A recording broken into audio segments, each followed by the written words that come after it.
Nancy French was once a darling of the GOP and ghostwrote books, speeches, and articles for some of the leading conservative politicians. But then came Donald Trump's candidacy for president, something as both a Christian and a sex abuse survivor Nancy couldn't support. Then she was ghosted. Welcome to the Roys Report, a podcast dedicated to reporting the truth and restoring the church. I'm Julie Roys. And joining me today is Nancy French, a New York Times best-selling author, a Christian, and a conservative who's been called some of the worst names in the book.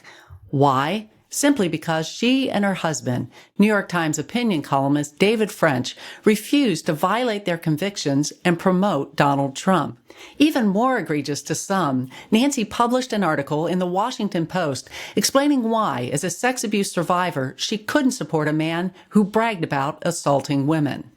As a result, she lost every ghostwriting client she had, and she found herself unwelcome in her own tribe and her own church. Nancy writes about all of this in her book, Ghosted, which we're offering this month to anyone who gives a gift of $50 or more to the Roys Report. And if you'd like to do that, just go to julieroys.com/donate. That's julieroys.com/donate. But Nancy tells about much more in her book than just the events of the last few years. She tells about her humble beginnings, her sexual assault by a pastor who taught vacation Bible school, and the dramatic change in her life when she met her husband, David French. I'm so excited to share both the book and this podcast with you. But first, I'd like to thank the sponsors of this podcast, Talbot Seminary and Marquardt of Barrington. Are you passionate about impacting the world so it reflects biblical ideals of justice? The Talbot School of Theology Doctor of Ministry program is launching a new track exploring the theological, social, and practical dimensions of biblical justice today. The program equips students with the knowledge, skills, and spiritual foundation needed to address social issues with wisdom and compassion. Justice has become a key issue in our culture, but more importantly, it's an issue that's close to God's heart. While it's clear the Bible calls God's people to pursue justice, we must be guided by His Word within that pursuit. Talbot has created this track to do just that. As part of this program, you'll examine issues such as trafficking, race, immigration, and poverty. And I'll be teaching a session as well, focusing on the right use of power in our churches so we can protect the vulnerable rather than harm them. So join me in a community of like-minded scholars committed to social change and ethical leadership. Apply now at talbot.edu/dmin. That's talbot.edu/dmin. Also, if you're looking for a quality new or used car, I highly recommend my friends at Marquardt of Barrington. Marquardt is a Buick GMC dealership where you can expect honesty, integrity, and transparency. That's because the owners there, Dan and Kurt Marquardt, are men of character. To check them out, just go to buyacar123.com. Well, again, joining me is New York Times bestselling author Nancy French. As a ghostwriter, she's written for a variety of people, from well-known politicians to celebrities. She's also investigated and exposed widespread sexual and spiritual abuse at Kananka Camp, America's largest Christian camp. And her latest book, Ghosted, tells her remarkable story of growing up in the foothills of the Appalachian Mountains, marrying David French, a New York Times opinion columnist, becoming a ghostwriter for conservative political leaders, and then, when she and her husband opposed Trump, getting kicked out by their own tribe and then becoming the target of white nationalists and Trump supporters. So Nancy, welcome, and it's just such a privilege to have you. Thanks for having me on. This is fun. Yeah, and I know that this is not the best time for you to be doing a book tour. You've been very public about your struggle with cancer, and I know you're going through chemo. And, I just feel honored that you'd be willing to take the time in the middle of something like that to talk about this. So thank you. Yeah, no, thank you so much. Yes, I think I've done pretty well with all the interviews, even though I'm high as a kite on prednisone, and I haven't said too many things that I maybe regretted later. But I'm very thankful to be able to have a book out. It just so happens it's in the middle of chemo, so this is going to get real. Yeah, well, absolutely. And I was surprised when I read your book. I mean, you and David are kind of like this powerhouse couple, and yet you had very humble beginnings. In fact, your grandparents lived in the mountains of Appalachia. You lived in the foothills because your parents moved. But again, they were, interesting, sort of rough and tumble group of people. In fact, your dad used to joke that your family was famous, or maybe infamous is a better word. Tell us a little bit about that and the background of your family. Yeah, we get accused a lot of being like Washington, D.C. cocktail party elites or whatever. I don't even go to Washington, D.C. I am from Tennessee. My parents are from Montego Mountain. My grandfather was a coal miner. My dad, did not graduate from high school.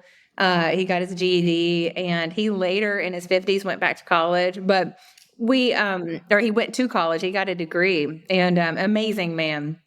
But yeah, from self-described hillbillies and all that entails. And I wanted to sort of describe my upbringing just so that people could understand that many times people will say, well, you just don't understand what true Americans think, or you don't understand what true Tennesseans think. And I always sort of in my mind laugh at that because I'm like, you can't out Tennessee me, but you can be an American and a real Tennessean and hold the beliefs that I hold, So that's one of the reasons why I wanted to describe that upbringing. I love my family. They're amazing. They're fierce. And I think some of that ferocity has been passed on to me. And I love my hillbilly family. And you're part Cherokee Indian too? Yeah, we have a lot of Indian blood. So my grandmother was 1/4, and that was Cherokee. And then my grandfather also had a different type of Montana Indian in him, which is interesting. But yeah, it was all mixed together. So your dad broke from your family, moved to the foothills, Mayfield, Kentucky, which I know where that's at. My dad actually lives near there now. But Mayfield, Kentucky, then eventually to Tennessee. Talk about the culture of the home that you grew up in, but also the town and sort of rural Tennessee and what that was like. Yeah. So Paris, Tennessee, has a 60-foot tall Eiffel Tower. Eiffel Tower. Yeah. And there's a huge battle between Paris, Texas and Paris, Tennessee over this Eiffel Tower business. But Paris, Tennessee is an amazing place. I grew up near the lake, Kentucky Lake. We have a 60-foot Eiffel Tower.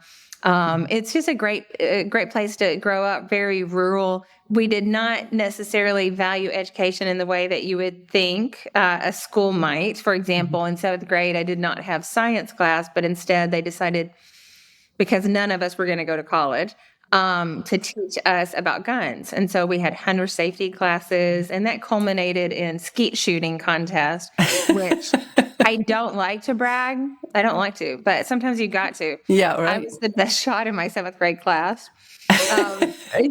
Which is interesting and funny, but that's how I grew up, just complete redneck, hillbilly, sort of existence. And I loved it. Like I love Paris, Tennessee. I love Montego Mountain. I love Mayfield, Kentucky. And I love the South. Well, it's funny you say you lived in Paris, Kentucky. My parents, for probably about 12 years, lived in London, Kentucky, which, we didn't know Kentucky at all. We grew up in Pennsylvania, but we thought this was kind of comical because it's the least like London of any place I can think of in all of the United States. But there's also Versailles. Versailles, right. Not Versailles, but Versailles. Yes, and there's also Athens. Athens, right. Yeah, and then it's crazy. Love all these small towns. Yeah, absolutely. One of the things that your dad did differently than your growing up, or his growing up, I mean, came from sort of a superstitious, it sounded like, background, very sort of animated with maybe tribal kind of religion. But then he became a part of the Church of Christ. And describe what that church was like. I mean, seems from your description very conservative, but also kind of leaning towards the legalistic side. Yes, that is a very kind way of putting it, Julie. But I'll say this, the Church of Christ saved my dad. It's like saved his life, saved his soul, saved my, because he got off the mountain and he and my mother started going to church. They took us to church 3 times a week. It was just very wonderful and Norman Rockwell-ish, you would think. But under the facade of that sweet small town Southern church experience, there was a lot of abuse happening at my church. So I was abused there was one guy who was like a predator, and he abused 15 people at my church. I didn't know about the other 14. I only knew about me. I only now know this. In the process of writing the book, I figured this out. But I grew up sort of feeling isolated spiritually, and it made me feel differently about God. Previously, church was a cushion, a warm blanket, a place to lay your head. And then all of that was ripped away from me because of that abuse. And I became isolated and became, smoked cigarettes and painted my fingernails black and skipped church. And it just set me on a bad path. And you were 12 years old when that happened? That's right. And the preacher was 10 years older. I read your books soon after I read Krista Brown's book, who, of course, was sexually abused in her church as a child. I was actually stunned by the similarities between your story and her story. But I think that the thing that really struck me was the way that both of you internalized it. She internalized it. She called it an affair with her. Right. How can you have an affair with your youth pastor when you're a underage teen? You similarly, you kind of took the guilt and shame on yourself. I did. And I think this is common. This is this is like sort of an embarrassing book to write because it's so, I don't know, like, actually, I shouldn't even say that. Like, I'm saying words that are shameful. Like, I'm saying this is embarrassing, but I didn't do anything wrong, right? No, you didn't. That's what you think. And in the church, with the purity culture, sometimes very well-meaning, poorly conceived theology, which is, well, if you have a sexual sin, which, by the way, you don't, if you're being abused, that's not a sin. You're not the one sinning. But if you've been compromised sexually, you're ruined for the rest of your life.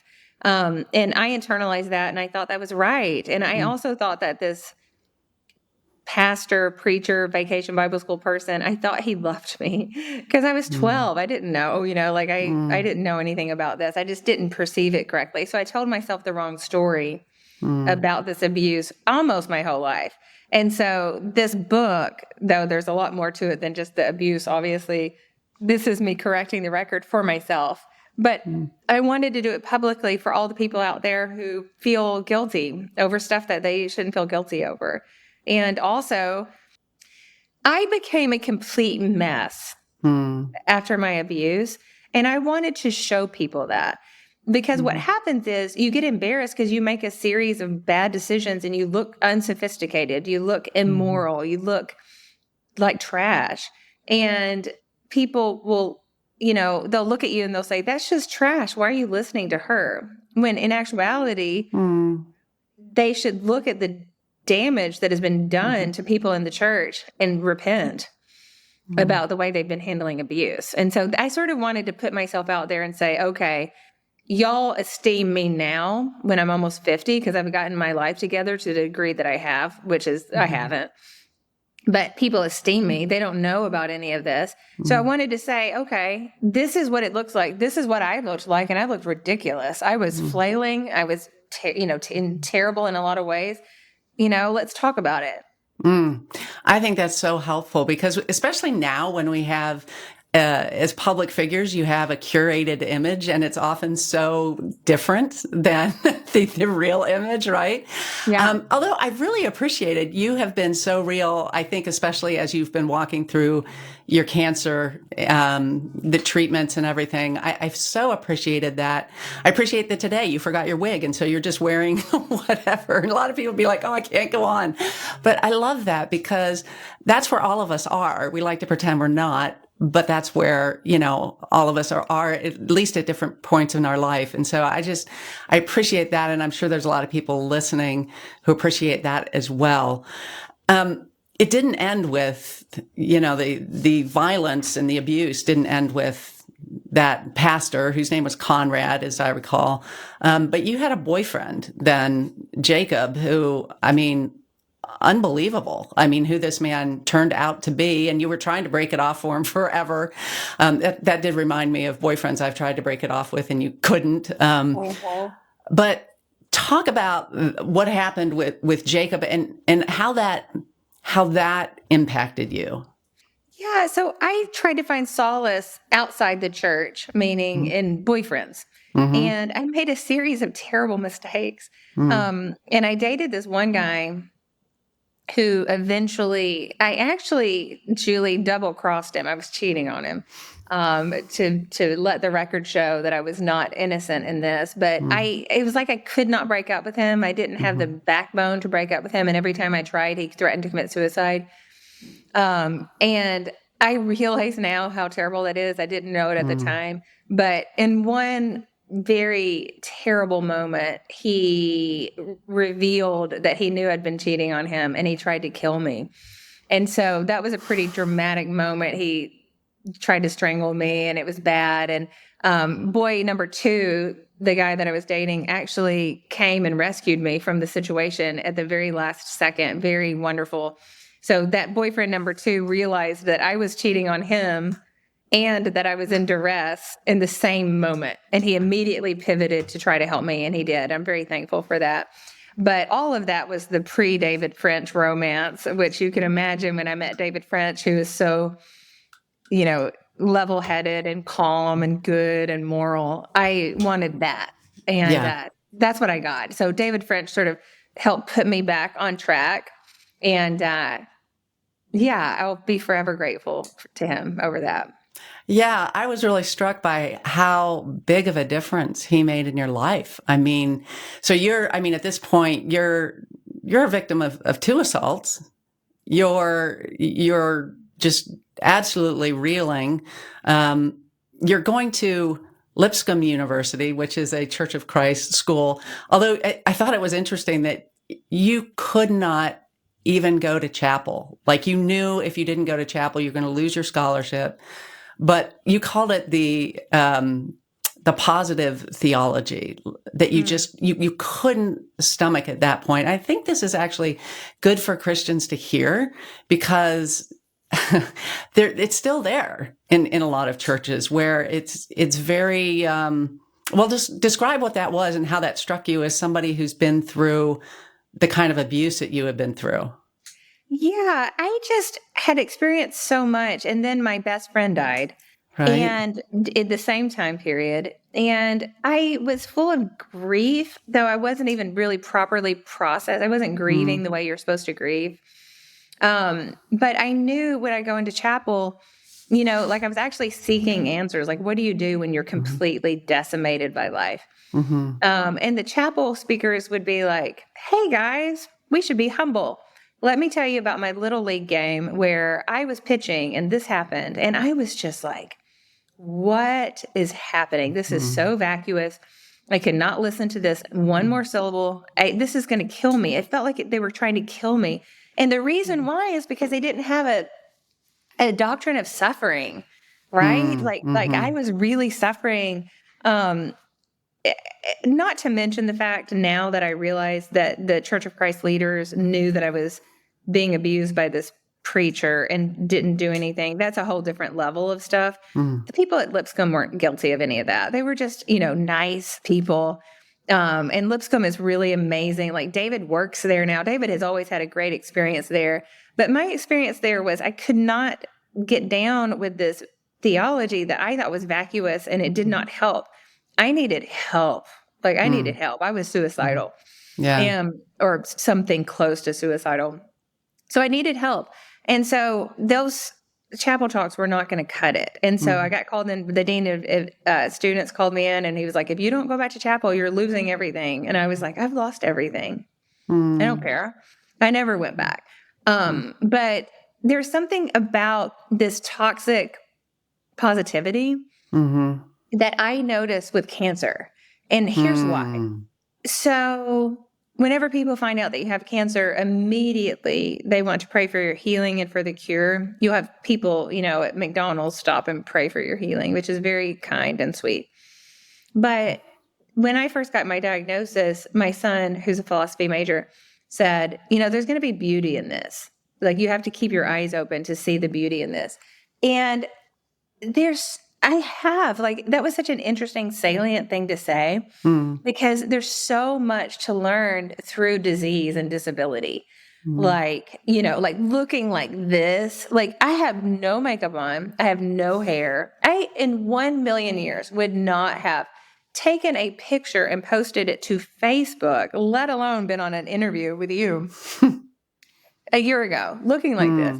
And I am so happy because I feel like, I don't know, Julie, maybe this is just me and I'm completely insecure, but I'm insecure my whole life. I'm almost 50. I'm insecure over the way I look. I'm insecure over cellulite. I'm insecure over my weight. I'm insecure over my teeth that are equine looking. Like whatever, but what I'll do as a ghostwriter, I'll move in and help people write books about confidence. What the heck? And so I was talking to my friend Kim Gravel, who has her own makeup line and fashion line on QVC. She's a queen, amazing businesswoman. And we wrote this book called Collecting Confidence. And I was talking to her and she was like, "You're so confident. I love seeing you." And I was like, I faked all that. No, I completely faked all that. I can't even imagine people who are confident. Like, I don't even get that. But the cancer thing, oh my gosh, it's like it removed the vanity or something. And I don't want to say vanity like it's negative, because we all, care what we look like and it's important. But I am not going to criticize my body again. I'm so thankful for it. I'm thankful for the way I look. I'm thankful for being bald, because it allows me to connect with people in the most beautiful ways. Women who have cancer will send me pictures of their bald heads, and they're afraid to do it publicly. Some of them don't even let their husbands see their bald heads. And so what I'm trying to do is normalize this. Like, this is okay. It's okay to look like this. I probably won't look like this forever, but it's okay to look like this. And so when I'm in doing my normal life that's not book promotion, typically I just go bald. And people come up to me and they're like, "Is this a fashion choice? Is this, like, what's going on?" Because I also tattooed my eyebrows on, because I'm not completely free of vanity. Anyway, it just opens up so much conversation. And so not being, whenever you're faced with lament and grief and loss and abuse and death and disease and disability, you better have a doctrine of suffering. And you have to know how your faith intersects with that. And the good news is it intersects in a very beautiful way.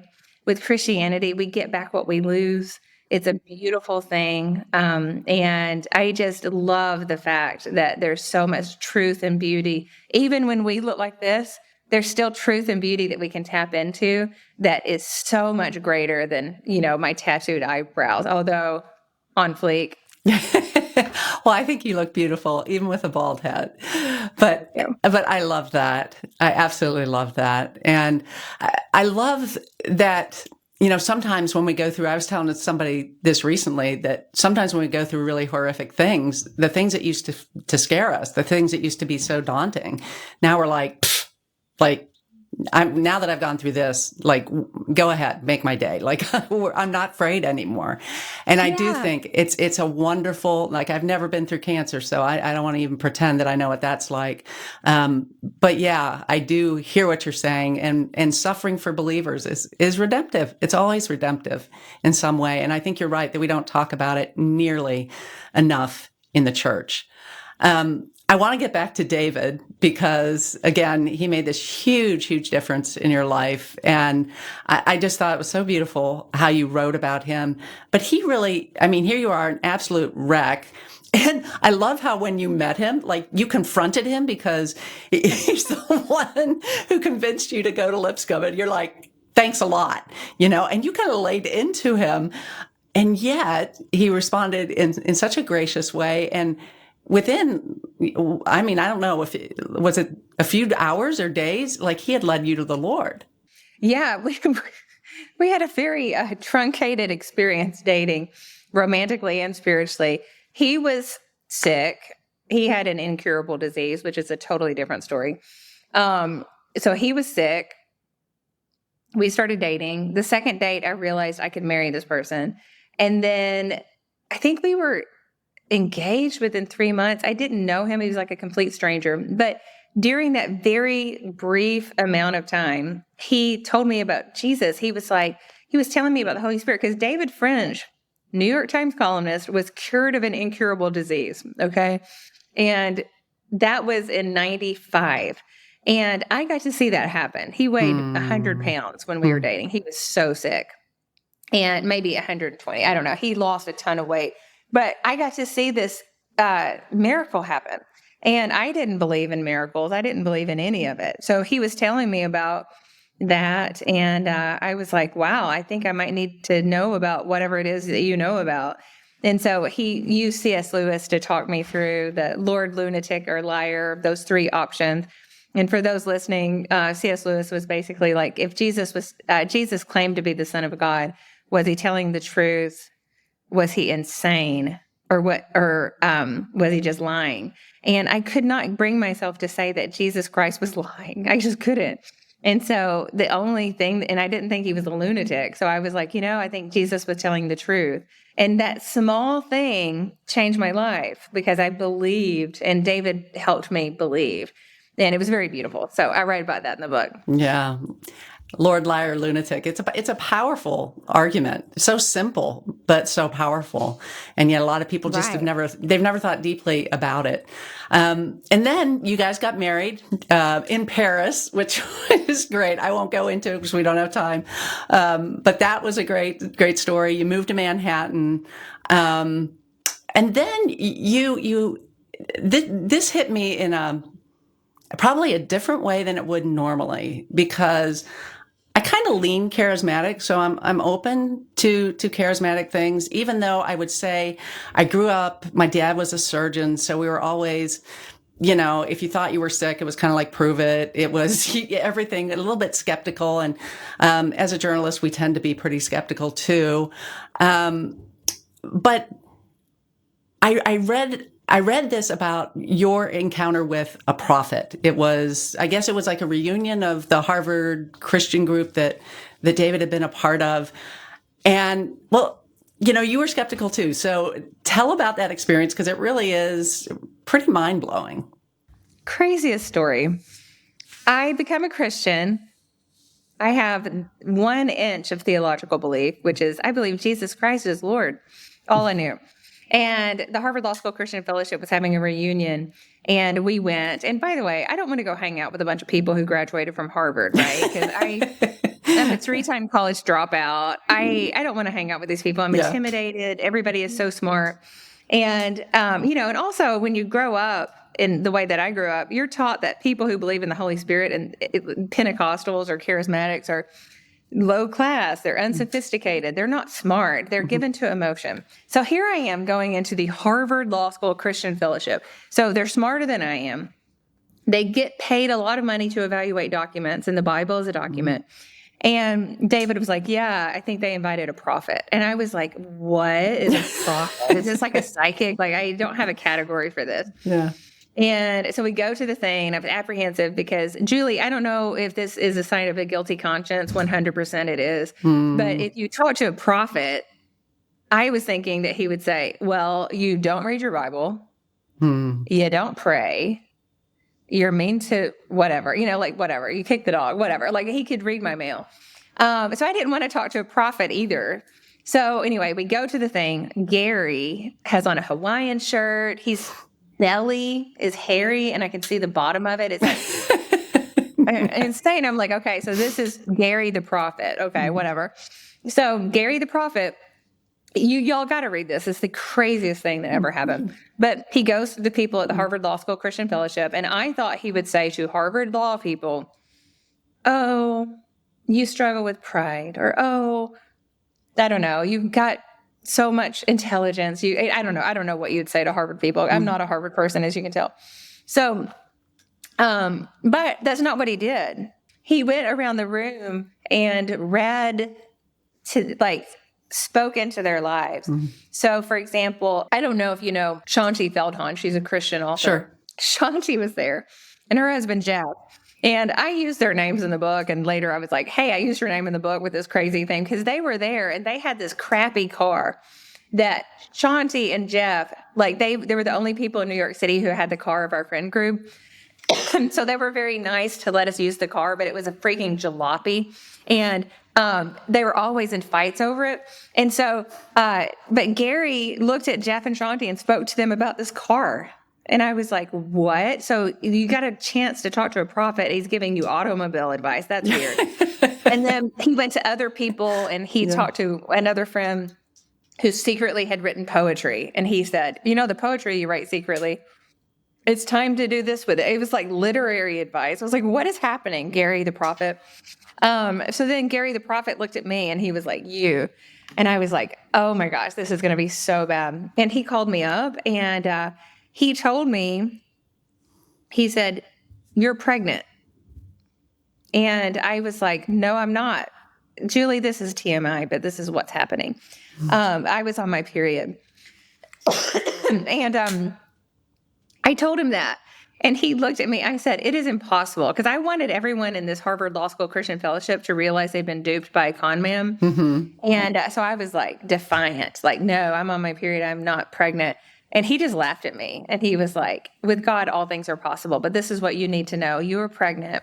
You are carrying a girl. She's going to come this year. She's going to have physical problems. Here is 5 Bible verses that you need to know. When they tell you that you are aborting, don't believe it. You're going to have a healthy baby and all is going to be well. Just remember these words. And I was like, okay, Gary the prophet, this is weird, because I wasn't pregnant, right?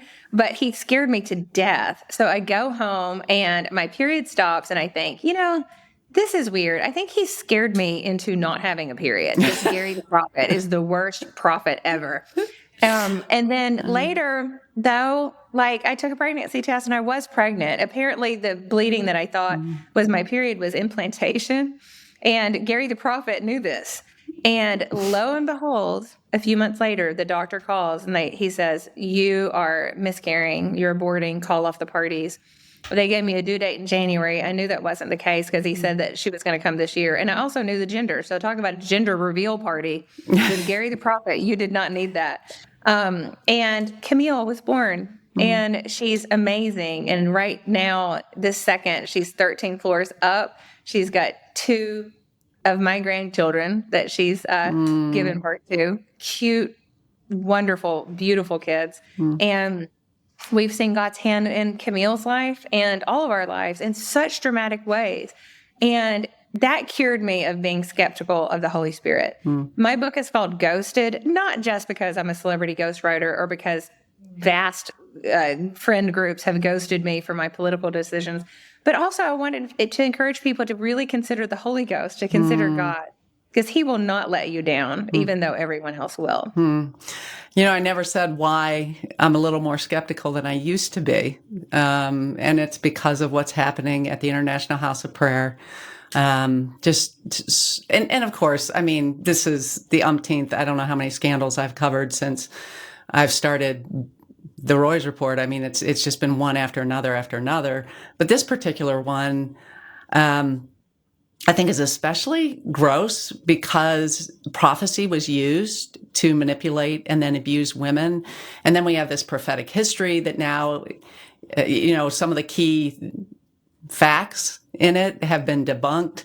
And it just seems like it was used in such a manipulative way. And so I'm trying to figure out, why, God? Why do you even, is that real? When people because I remember I used to be in the vineyard and I remember hearing stories and I remember miraculous things happening.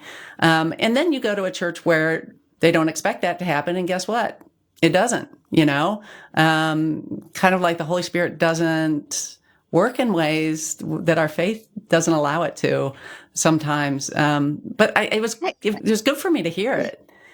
I think that's a very interesting point, and it's important to say it because the charismatic church has really, really messed up with this Donald Trump prophecy stuff. Oh, my goodness. Yeah.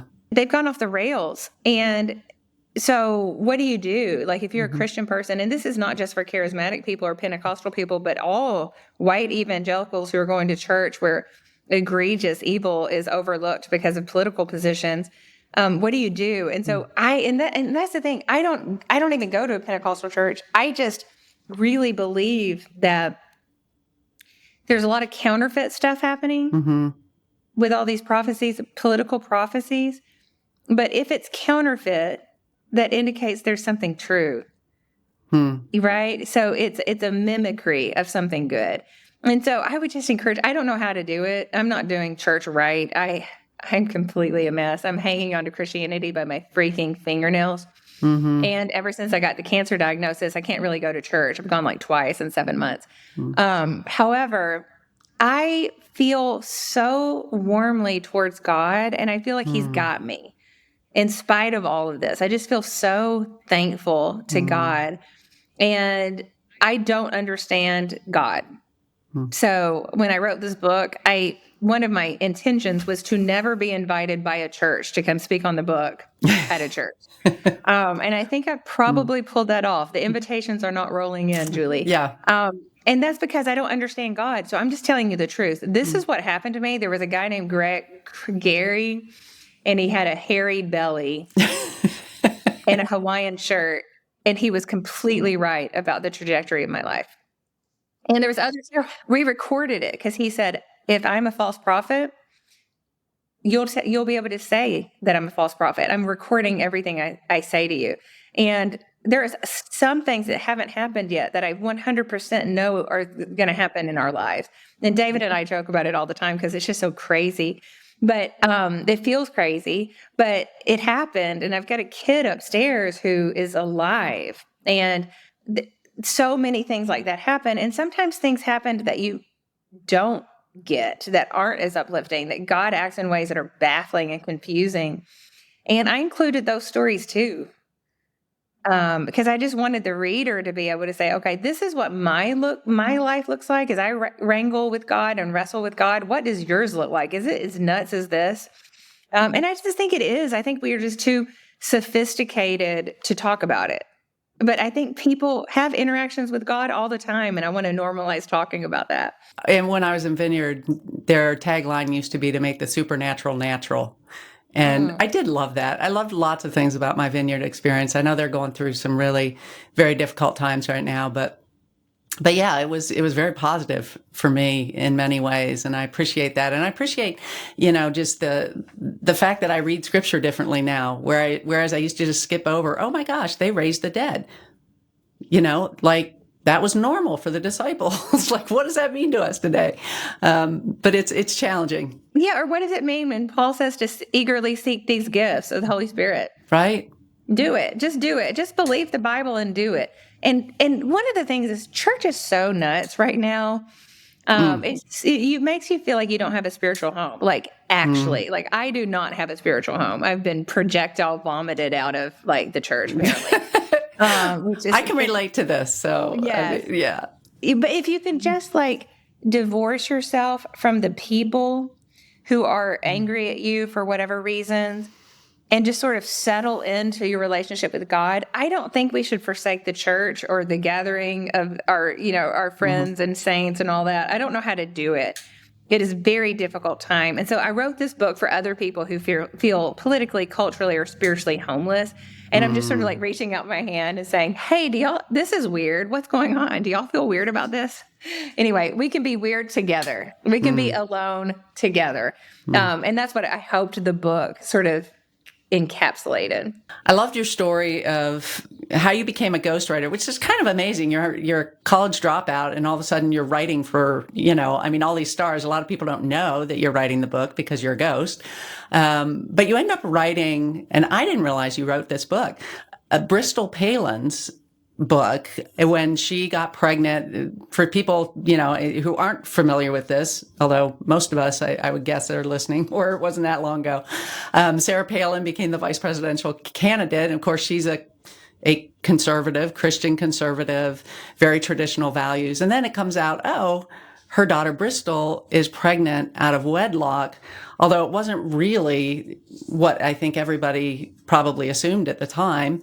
Talk about that experience of writing that book with Bristol, but also of the reception that book got when you published it. Yeah, so I grew up listening to Rush Limbaugh and knowing without a shadow of a doubt that Democrats were sexual predators, or at least were pretty chill with them. Bill Clinton, Ted Kennedy, give me a freaking break. So I was like, okay, so that's the party I do not want to have anything to do with. Democrats do not care about women. So I go to Alaska. I live with the Palins. I meet Bristol. Her story is told beautifully in her book. I'll let her tell her own story. But I was shocked when I got up there because what I thought was true was not true about the Palins. And I love Bristol Palin. She is courageous. She has a backbone, and she is a fighter for what is right. During that very tumultuous time when she got pregnant out of wedlock, she really rose to the occasion. She's an amazing mother, and I love her so much. But what I learned when I got there, I said to her, Bristol, we need to really talk about this baby shower that you had. And she goes, I didn't have a baby shower. And I was like, yes, you did. I've got pictures. Look, your kid has this camouflage onesie. And she was like, Nancy, that is photoshopped. What is wrong with you? Like, it's so obviously photoshopped. I didn't know because I was new to the world of lies and deception. But then when Bristol told me her story, how she lost her virginity, she goes, it wasn't really lost, it was stolen. And I was like, oh, okay, what? Like, I was completely floored by that because all of the media coverage was mocking her. And so when we published this in the book, I thought everybody would be like, my bad. I write for the Washington Post, or I write for the New York Times, or I write for this thing. And we mocked her for what essentially was a sex crime. She was a victim. And we're sorry about that. That's not what happened. People continued to mock her. They continued to make fun of her. And what that told me at the time was Democrats do not care about women unless you're a certain type of woman. Now, later, fast forward 5 freaking minutes, and here we are. The GOP standard bearer is someone who's been held criminally accountable for rape in court, much, much more so than Bill Clinton. And we've embraced this guy. So this is my trajectory. It has been one of confusion. I don't feel like I've changed. I feel like you could believe that Bill Clinton and Ted Kennedy were sexual predators or had sexual problems, obviously, you can believe that and also look at people in your own tribe and say the same things. You can walk and chew gum at the same time. You can just decide to be against sexual predation generally across the board. It's pretty easy if you make these decisions, but that's not what we do. What we do is, oh, Harvey Weinstein. Yes. Well, that's how Hollywood is. Hollywood, they're godless. Or the Catholics, for sure, the Catholics have a problem.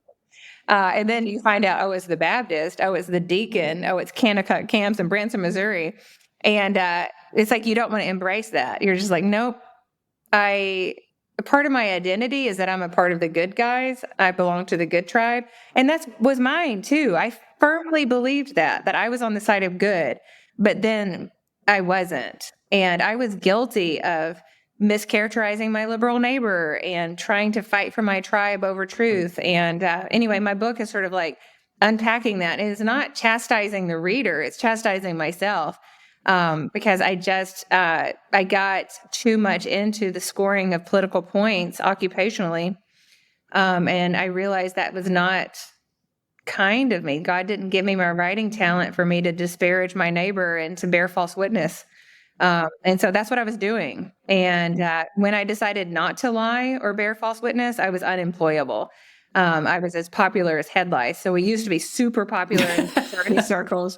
And then, nobody wants anything to do with us now. Yeah, it's amazing. 2015, you guys were like the darlings of the GOP. I mean, David had gotten awarded the Ronald Reagan Award from CPAC, the Conservative Political Action Conference. I mean, you guys were like, you were the quintessential Christian conservatives. And I think that's when I was introduced to you. I was working at Moody at the time. And so I was doing a lot of commentaries, and it's amazing to me. I look back and I'm like, I had everything figured out then. Wow. And it's so funny because I don't now, but then I did. But I was very right. I was very conservative, and I could spout all of the political reasons why the conservatives were right. And then all of a sudden, I couldn't, like when you said, I don't think I changed, I don't think I changed either. I was just absolutely shocked at who my Christian conservative neighbors were. Like, because I had supporters who were furious at me because I spoke out against Trump and stopped supporting me. And I'm like, who did you think I was? Like, how can you support this man? I have not changed. I thought we were the party that cared about values, and they didn't. I mean, clearly we cared more about power. We cared more about position. But I have kind of thought, in my role as an investigative reporter in this space where I call out Christians, and people often don't want to hear, as you know, the scandals and what's really going on. And so I thought I got a lot of hate mail and pushback compared to what you and David have been through. I mean, that gave me like a whole new perspective. The personal nature of what was done to you, especially regarding, I know you have a daughter that you have adopted from Ethiopia, the amount of cruelty. And this is where I'm like, that whole compassionate conservative thing. I was like, where are they? Talk about what happened to you when, again, you simply stuck to your guns and you spoke out. You spoke out what was true about Donald Trump. What happened? So chaos. And, Yeah. we're big fans of Hamilton, and we are always like chaos and bloodshed. I don't know if you know that song. It's like chaos and bloodshed are not the solution. But that's what ensued. So I wrote a 2016 article in the Washington Post about my own sexual abuse and how I was begging the GOP to consider sexual abuse victims because we were not about this. Like, if you imagine if you're me and you grow up believing Bill Clinton is rapist, the Democrats don't care about women. The GOP is the party of family values. We care about children, all this stuff. Imagine if you're that. And then they show up and they're like, hey, this is the guy that you can vote for. His name is Donald Trump. He grabs women by the genitals. It's fine. It's great. Just go Locker along. room talk. Yeah. Yeah.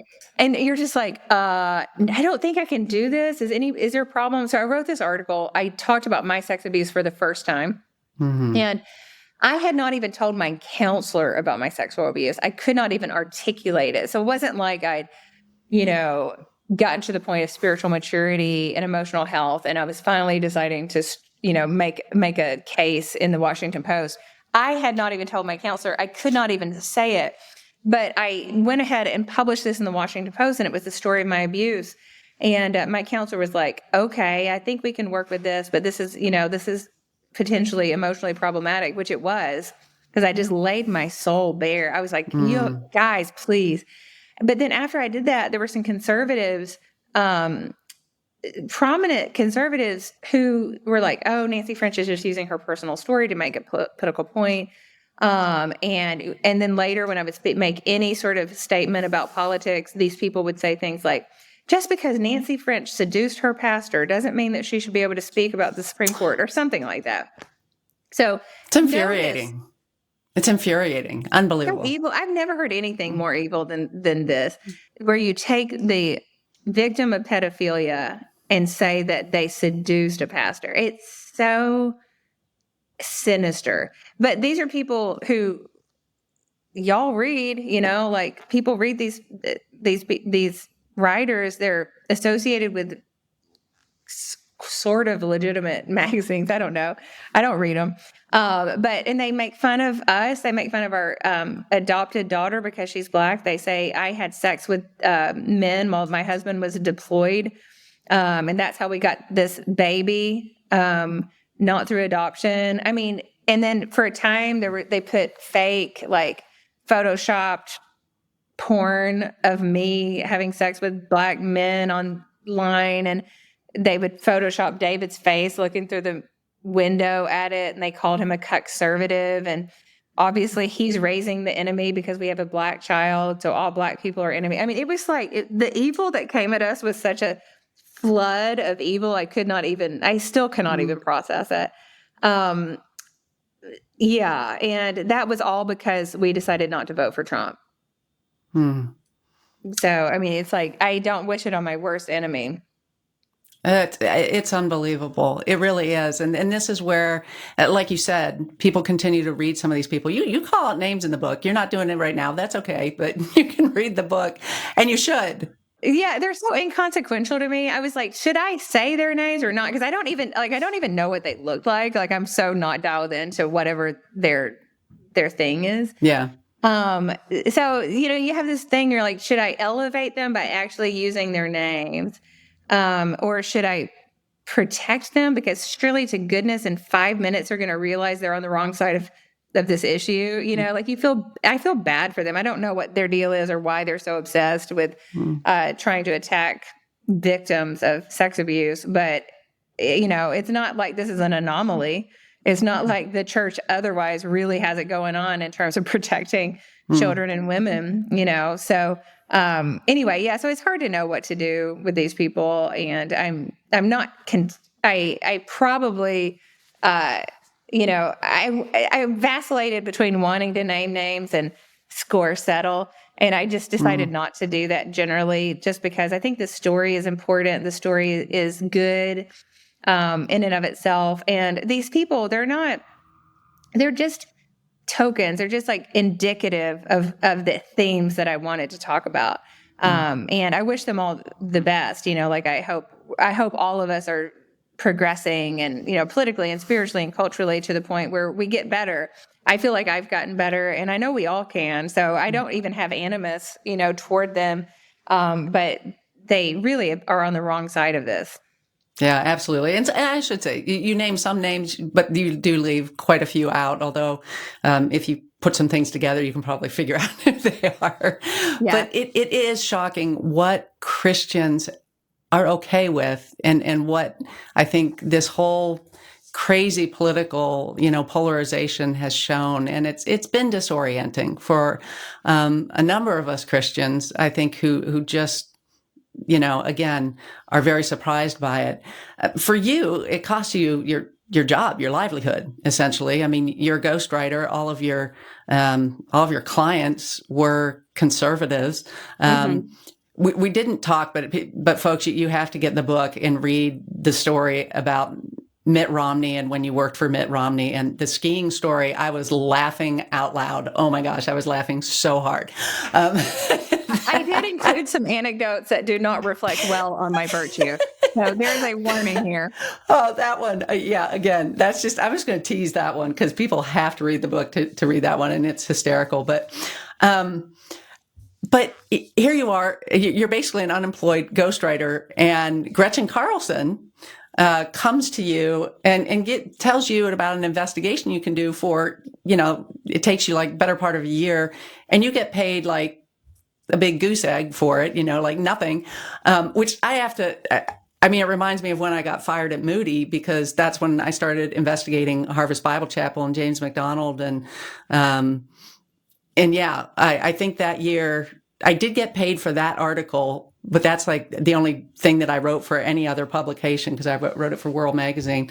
But I think I came out ahead when I did the income minus expenses. I made $300 that year. So that's a lot. That's amazing. I know. It was fantastic. But yeah, it was that kind of year. So I could really relate to, all of a sudden you get this story just dropped on your lap. You tried to get other people to write it, and nobody did. And so you're faced with this responsibility. And I know this all too well, where a story. I went to journalism school. You didn't even go to journalism school. You're a very good writer, an excellent writer. And I think you have obviously excellent investigation, skills. And although you had to develop some of them, you just went out and you just began investigating this, and you get yourself in so deep that you realize, oh my goodness, I got to publish this, right? I've got to do something. So talk about, I mean, this was Kanakuk Camp, the largest Christian camp. And you find out there is widespread, like over decades, sexual abuse going on. It's known, and yet nobody's been held responsible other than the actual abuser. Yeah, and you're being very kind in your description of this. So, like, literally, I tried to get everybody to cover this, and I don't even have a degree, period, let alone a journalism degree. And when I realized that I had to be the one to do this because I'm almost 50 years old and I'm the grown person who knows about the abuse, when I realized that, and this is after losing my job and being fired, either being fired by or quitting all of my gigs and no money. That's how we become investigative journalists. We get fired and nothing else you can do. Nothing else you can do.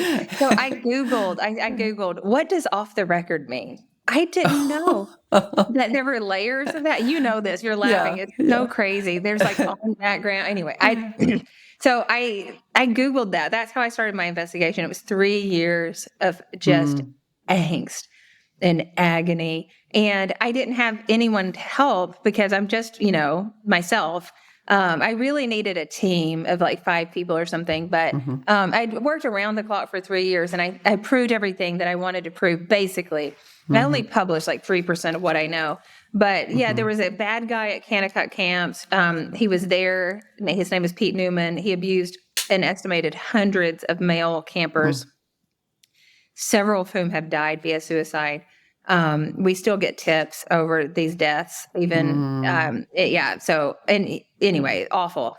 But the thing that I uncovered was at Kanakuk camps and its CEO, Joe White, they had received 10 years of red flag warning. So they knew for 10 years that this bad guy was convincing campers to disrobe and to be completely nude.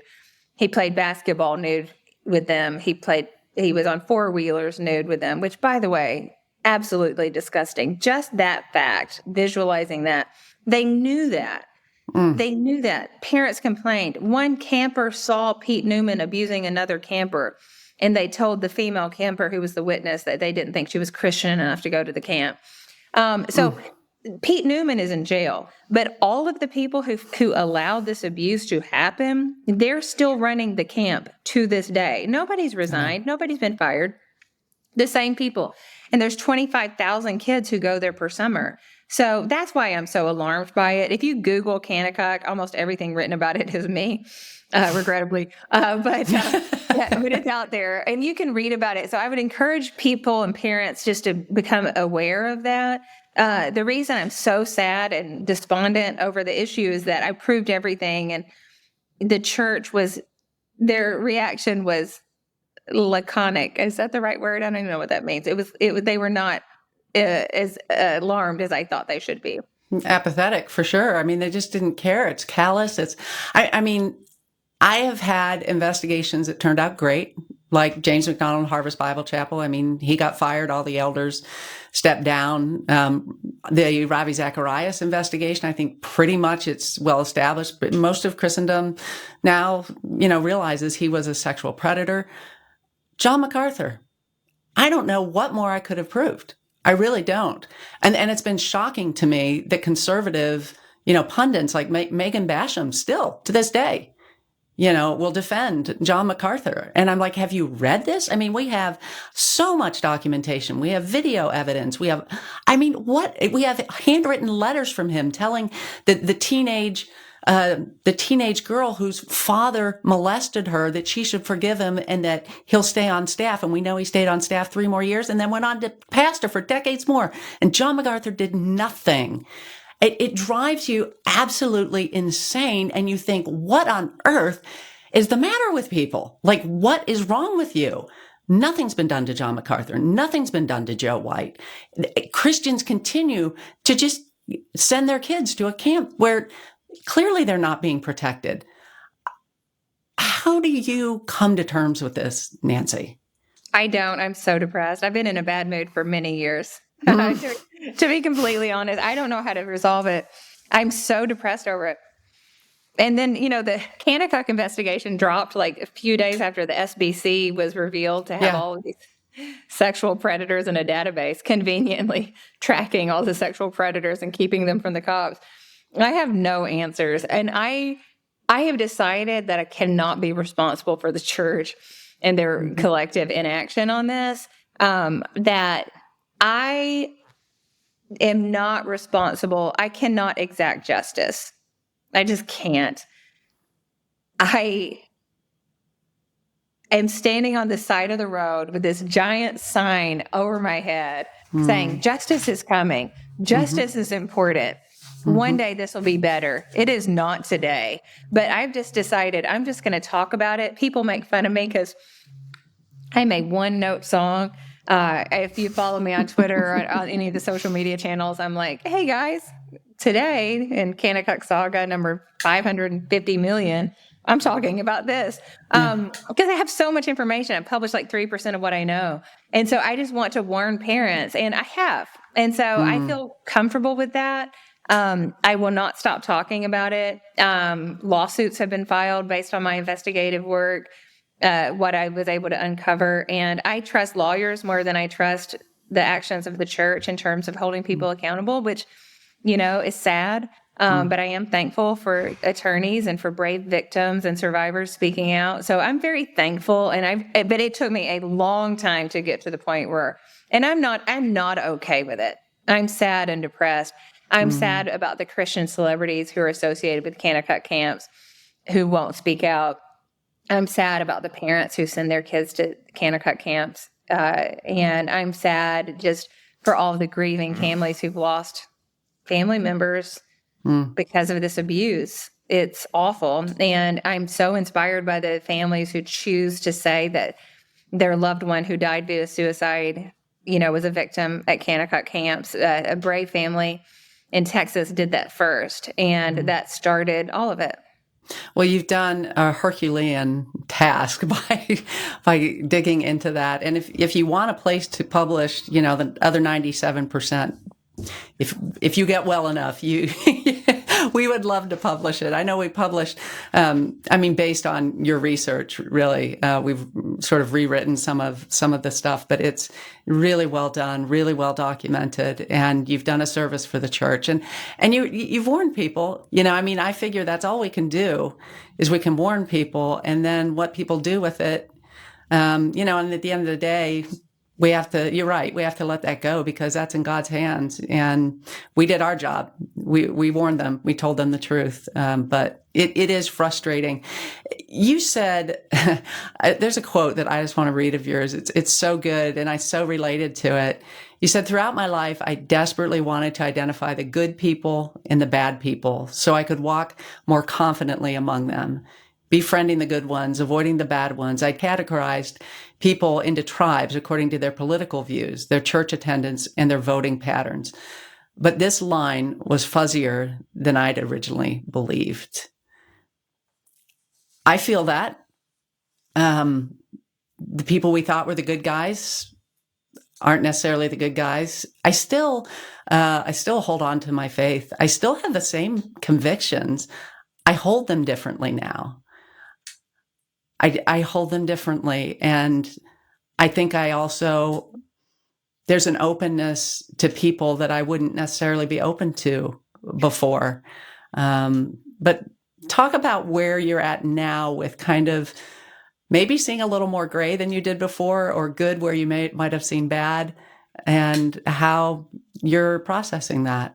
Well, probably the most interesting and honest answer is I realized how that, the line separating good and evil runs through my own heart, as Alexander Solzhenitsyn said.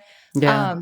And I was guilty of a bunch of stuff. I was politically acrimonious. I was mean to my Democrat neighbor, meaning like in my rhetoric, like I helped people own the libs or whatever. But I think there's something very beautiful about aging. I'm almost 50. I do not care about my brand management. For all of you listening, I am not one of the good guys on the good side of the line, and I do all this stuff right. I do some things right. Probably hold a lot of beliefs that I won't hold in 10 years, hopefully, because, you change and you get better. You want to allow space for you to get better, for your party to get better, for your church to get better. And Mm-hmm. I think it's interesting how you say you hold your beliefs differently. I am just so thankful for like being able to not protect your brand. Mm-hmm. To the church, you are not God's PR branch. He doesn't need you. He doesn't need you Mm-hmm. in terms of his marketing. Um, Mm-hmm.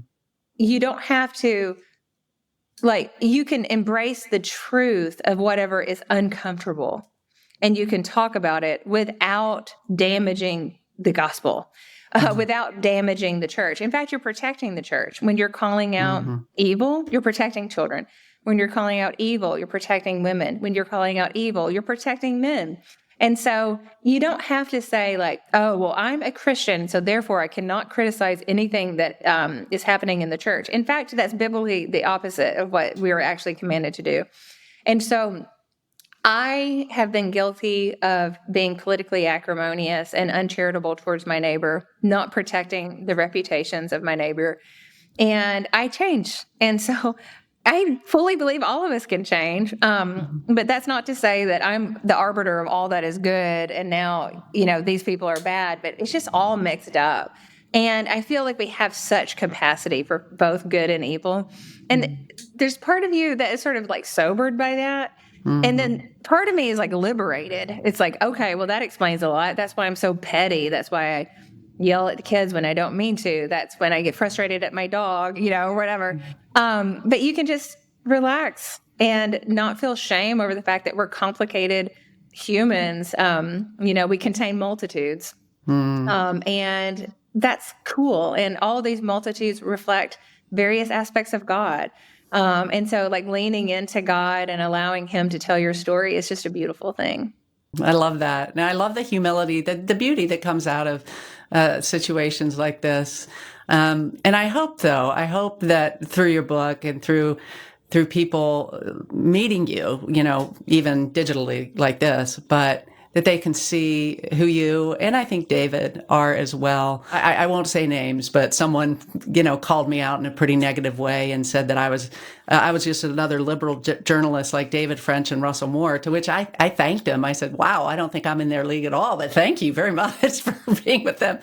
But I'm not liberal. You guys aren't liberal. The disparagement that's happening where we call people names just to, again, disparage them in some way, and we're not, it's so polarized now. There's no nuance.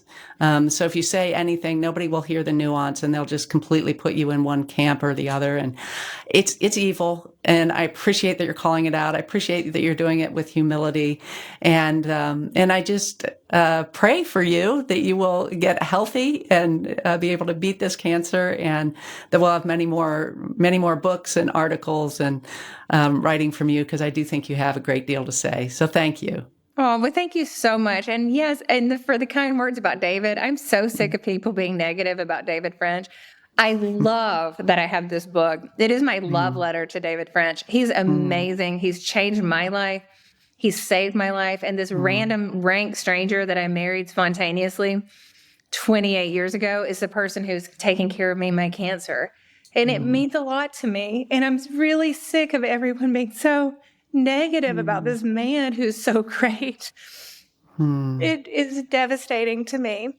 But I appreciate all the letters of support that we've gotten from people, and people who have the moral clarity to know that if you want to know what David French thinks about something, he doesn't store his opinions underneath the potted plant in front of our yard with the spare key. He writes it in the New York Times.